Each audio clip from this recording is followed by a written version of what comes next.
Hey friends, welcome back to the Special Kind of Motherhood podcast. I hope you guys are having a wonderful week. Today we are going to talk about the second part of our Spring Pantry series, and this is where I'm actually going to share with you what I plan to have or currently already have in my spring pantry. This is an amazing way to save time, to ensure that you are actually cooking from home more. I share more about that and how I make that work in the previous episode from last Tuesday. If you want to know a little bit more about that and you missed that episode, please go check it out. But for now, let's go ahead and talk about what I am keeping in my pantry for the spring and summer of 2024. Let's go ahead and get started.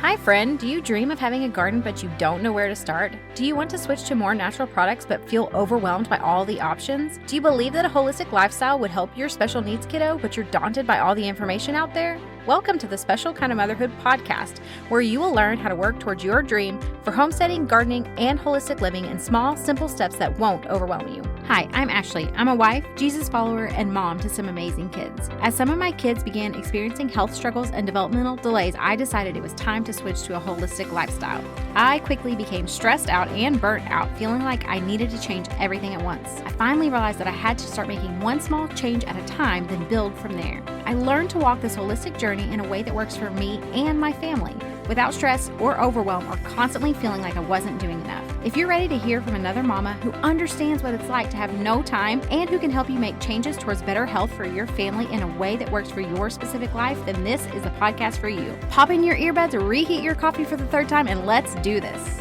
Have you been like me in the past where you really want to try to cook from home more, but you have struggled with trying to figure out what to cook, or feeling like it is taking so much of your time, or you really can't stick with meal planning even though you really want to? I've had all of those scenarios happen, and what I have found to work really well for me is just keeping a well-stocked pantry and rotating that throughout the different seasons. Usually, like I shared in the previous episode, I will rotate in the spring and then rotate in the fall, and that is what has worked amazing for me.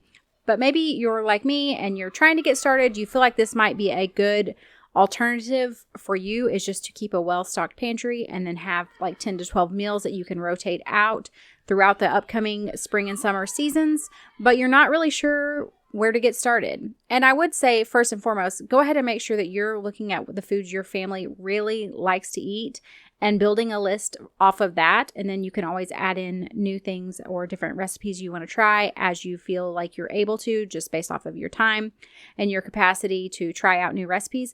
But it might just be really helpful for you to hear from someone else what it is that they keep in their pantry. I also want you to keep in mind that I have been at this for many years. We have a lot of different food allergies, which I also go over in last week's episode to give you a little bit more of an understanding of why we keep these things. But just to kind of share with you, give you an inside picture into what our pantry looks like, and maybe it will give you some ideas of where to get started for yourself. So with all that said, let's go ahead and get started. I'm just going to dive right in. It is a pretty long list, so I'm going to try to keep it pretty straightforward, because I have a tendency to get long-winded and I like to talk. So I don't want to make this a 30-minute long episode. I know you guys are all busy mamas, so let's go ahead and get started. Okay, the first thing I keep, which I keep this year-round, is raw honey. Now, you can do local if you are struggling with seasonal allergies. It's amazing for seasonal allergies because it's going to have the natural pollen in it that is from your area. But if you're using it for cooking, baking, things like that, like we make protein bars and we use raw honey, I would not get local. It's significantly more expensive. I reserve the local honey for things like seasonal allergies. Otherwise, we just try to get raw and organic, if possible, honey that we use in our bar recipes and things. We also will use it sometimes as sweetener, especially in teas and different things like that.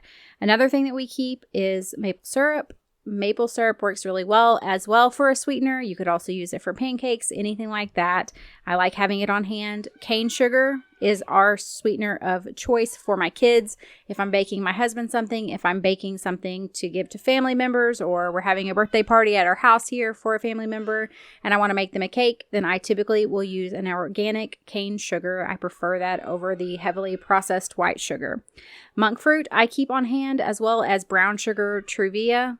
I'm not really sure. It's probably called something else, but it's the Truvia that looks like brown sugar. I use those for myself because I try to avoid sugar. most of the time. So I really like the monk fruit sweetener just for baking and for everyday things. Like if I'm going to make a hot cocoa drink, I will use the monk fruit. I love adding the Truvia for like that brown sugar flavor. Another thing that we keep are the True Lime and True Lemon drink mix packets. We get them at Walmart. I really like them because they are sweetened with stevia. There is 1 gram, I believe, of cane sugar per packet, but it's very minimal. And also it does not have food dyes. So it's something my kids love. The watermelon one, really they love all the flavors, but I really like the strawberry. I think it's strawberry lemonade.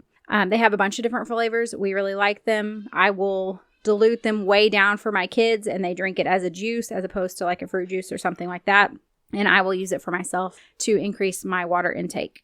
I also will keep organic lemon and lime juice. It's the kind that's in the glass jar. You can get it at health food store, Walmart, anywhere like that. I keep that on hand and I will use it for things like canning, lemonade, making dressings and different types of like summery salad type recipes. I really like to have that lemon and lime juice on hand for those light, fresh recipes.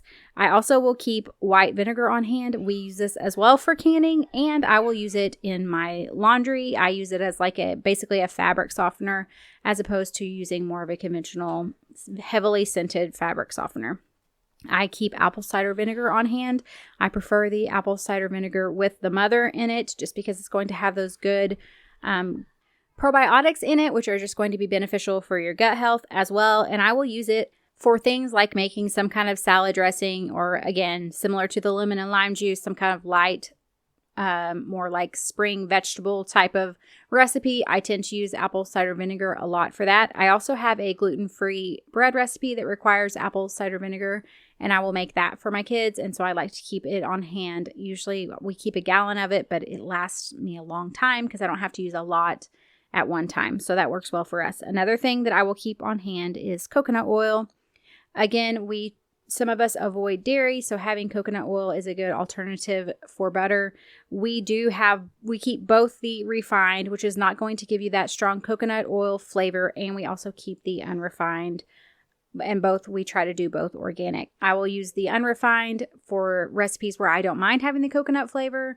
And then the refined I try to use for things like if I'm going to bake or I'm wanting to substitute some kind of oil and use coconut oil instead, and I don't want the coconut flavor, I will tend to lean more towards the refined. We also keep olive oil on hand, and most of this I will say just up front to let you know, I try to buy organic when I can, but not all of it is organic, but I focus on what I can and what I can afford. I do try to focus heavily on like oils and stuff and meats if possible to be organic. So olive oil, I get the extra virgin olive oil. I just get a big container of it from Costco. The same with avocado oil. We use both of them for various things. I will use the avocado oil as a replacement in baking, like if it calls for vegetable or canola oil, I will use avocado oil because it has a very light taste. You're not going to notice it in the recipe. I find it to be a good substitute. And also we're avoiding those very inflammatory seed oils by doing that. I also use the avocado oil for things like dressings, also making our own homemade mayo. And then like I mentioned for baking. I also like to keep on hand like the avocado oil cooking spray. If I do need some kind of spray or something, I just like having that on hand. And I like to keep the avocado oil mayonnaise. I can't remember the brand we get. Maybe Chosen Foods. I like that. Sometimes I don't want to make homemade mayonnaise and I want something quick. We do a lot of like different kinds of salads and stuff, like an egg salad or a tuna salad or something like that is going to require mayonnaise. I make our own coleslaw dressing, which also requires mayonnaise. I like having I get it from Costco as well, the big container of it on sale for very, very affordable. And I like just having that on hand ready to go. We also do organic ketchup, which I get from Aldi for very, very cheap, in my opinion. It's definitely worth it. My daughter loves it. I have to keep 3 or 4 bottles on hand all the time because she loves it. I also keep Dijon mustard for the same reasons. We're using it for dressings and marinades and things like that. I keep gluten-free flour, like a blend. I just get it from Walmart. I've used a bunch of different kinds. I really do like I believe it's Bob's Red Mill, I think is the one that we really like. But we'll use it for making sandwich breads. If my kids want gluten-free brownies or something like that, we'll use it as well for that.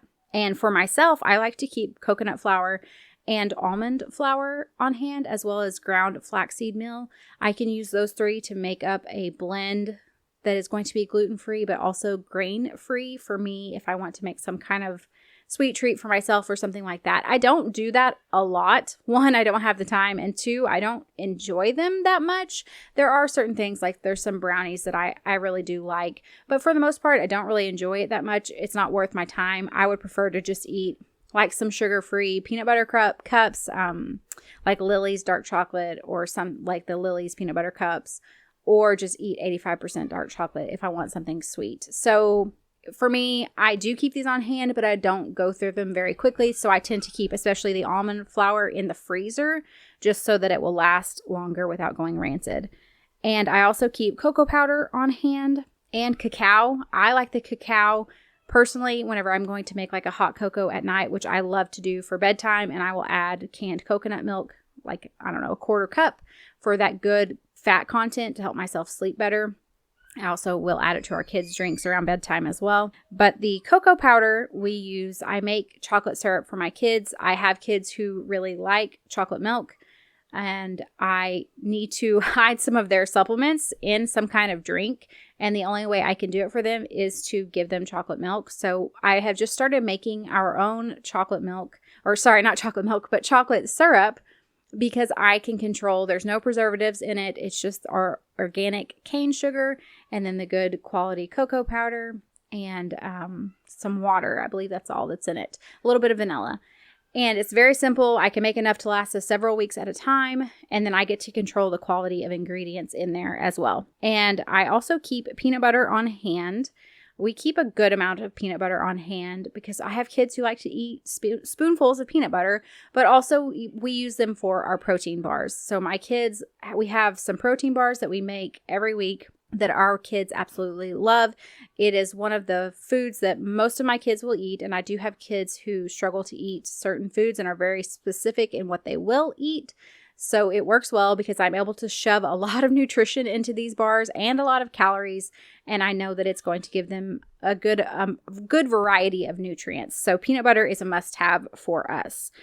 Well, kind of like I mentioned earlier, we also keep canned coconut milk on hand. I use it for myself in like a protein shake if I want a hot cocoa at night. I also will get, like I had mentioned, we'll use it for bedtime for the kids and myself to help us sleep, because getting that good amount of fat before bedtime is really going to help you to be able to relax and to be able to sleep. So we love that. I also will keep the canned sweetened condensed coconut milk on hand. And this is mainly for yogurt. My kids, like I've said, they can't do conventional dairy. They can tolerate A2, but you're not going to find a sweetened condensed milk in an A2 milk. So for me, it's just easier to use the canned coconut milk. The canned sweetened condensed coconut milk. And I will just add a can of that into, if I'm making our own yogurt, and use that as a way to sweeten the yogurt. Okay, so I feel like I've been blazing through this. I hope I'm doing it quickly and being mindful of your time. Okay, next thing would be canned beans. We keep a variety of canned beans. Again, this is for like different salads, like a 3-bean salad or something like that. We also will use them. There's like a salsa recipe, like a vegetable salsa recipe that we will make. So we keep all kinds of beans on hand. I will also keep canned vegetables, so like canned corn, canned green beans. I do typically try to can myself most of our green beans, but I still like to keep some there as a backup. And I also keep frozen corn as well, just because we prefer the frozen corn. But I do like to keep the canned in the pantry just in case we need it, in case we run out of the frozen stuff and I didn't pick up any at the store or anything like that. We also keep canned tomato sauce and canned tomato paste. Again, one of my gardening goals this year, because last year I got some tomatoes and I actually made our own sauce and it was really, really good. So one of my goals this year is to actually, I don't usually grow a lot of tomato plants, but I'm going to try growing some to do our own tomato sauce, because we don't use it that much. I'm wondering if I can actually get by with getting enough for us to use it for the most part, growing from our own garden. But I don't know. We'll see. So anyways, I do typically keep some bought from the store canned tomato sauce and tomato paste for various recipes. I also like to keep taco shells and tortilla chips on hand for like a quick taco or nacho meal. Again, if I'm avoiding grains, I won't eat those things. Siete does have some grain-free like tortilla shells and also chips. I have not tried the tortilla shells, but I have tried the chips. They are good. They just are made with cassava flour, which I try to avoid just because it's pretty high carb. But if that's something you're looking for, there is that option out there for you as well. So typically I just have if we're doing taco salad, I just have mine over a salad and add in like some fresh cilantro and some avocado and some stuff to make it really just extra yummy since I'm not going to have the chips. I also like to keep the Simple Mills crackers on hand. This is, again, a grain-free option for myself. They are made with almond flour, so I have some kids who can't eat them, but I do have other children who can have them. So mainly for myself and a couple of other kids that might want to eat them. Z-bars are another thing we keep in our pantry. I have children who love Z-bars. It is a good, quick snack for me to throw in their backpacks for the times whenever we go to therapy. We go to therapy a couple times a week, and I always pack their bag with some snacks in case they get hungry while they are there. So I love keeping Z-bars here on hand just as a good snack to throw in their bags. And I also do the same. My kids love the applesauce pouches. I will keep those on hand for them to throw into their bag for a snack as well during therapy time. We keep a variety of nuts, so pecans, almonds, cashews, walnuts. Again, some of my kids can't eat some of these things. Some of them can. Some of them are for me. We also keep seeds like pumpkin seeds and sunflower seeds, and we'll use these for like salads and trail mixes. My husband actually smoked some, it was pecans, I know. I think it was pecans. Maybe it was walnuts. Anyways, he smoked them and they were delicious. So I'm really actually hoping that I can convince him to smoke some more nuts for us because they were a really good snack. And for me, because I am trying to increase my protein every day, but also I'm very limited in what I can eat, having those smoked nuts as a quick snack was really, really nice. And that's something that I have really enjoyed. We also keep gluten-free pasta. We don't actually eat a lot of pasta as a family, but I do try to always keep some on hand just because it is a nice quick meal if you need something and you're not really sure what to cook. It's something you can get done quickly. My favorite gluten-free pasta would actually be like the chickpea pasta. I believe Bonza. That might be wrong. I think that's the brand. I will also keep like the rice pasta on hand. I don't typically eat that myself because of avoiding grains, but I do like having it, and I like it because they have a different variety of noodles. Like I know you can get lasagna noodles in it. You can also get just like penne, spaghetti noodles. There's just a good variety, and I do think that the pasta itself tastes nice. I can't talk, but it's just something that I don't eat personally. And I do like the chickpea pasta a little bit better because it does have a much higher quality or quantity of protein in it, which is really nice just in general for the family for feeling full and satiated. So I do tend to lean more towards using the chickpea pasta. The other thing that I will keep in our pantry is a variety of potatoes. I will keep frozen potatoes so I can make like a breakfast hash or something like that. My kids do like French fries, so I'll keep those in the freezer as well. But typically I have 2 baskets in my pantry. One basket is for Yukon Gold potatoes and the other basket is for an assortment of sweet potatoes. I personally love purple sweet potatoes. They're my absolute favorite. But I will also get like white sweet potatoes, sometimes just your traditional sweet potato, although I don't enjoy those as much. And then we use the Yukon Gold potatoes for a variety of things like mashed potatoes if we're going to have those or roasting them. I just like what I'll end up doing is I get a large quantity of potatoes at the beginning of the month. I store them in those baskets and then I just work through them throughout the month. And it does kind of help because if I can tell that they're getting to the point that they need to be used up, then I just plan to make a meal out of my list of something that will use up those potatoes. And then that's kind of how I work through them throughout the month without wasting anything.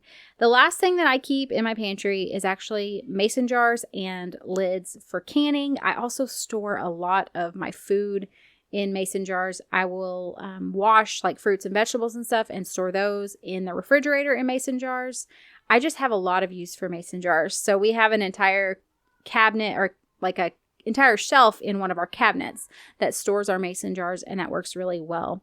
Okay, I feel like I got through that. Oh, it was under 20 minutes. So as long as the list was, I felt like that was pretty good. I hope this has been helpful for you. I would actually love for you to come join us over in our free Facebook community and share with us what it is that you keep in your pantry. What is a must-have staple that you keep in your pantry? I am always looking for new things to add to my pantry.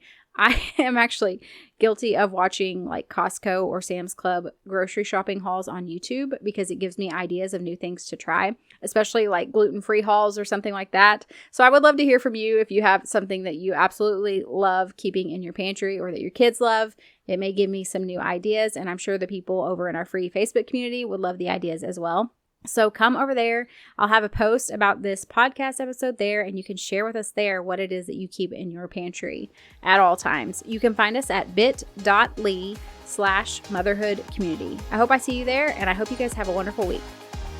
Hey Mama, I hope you enjoyed today's episode. If so, would you take 30 seconds to share this with a friend who is wanting to live more holistically without the overwhelm?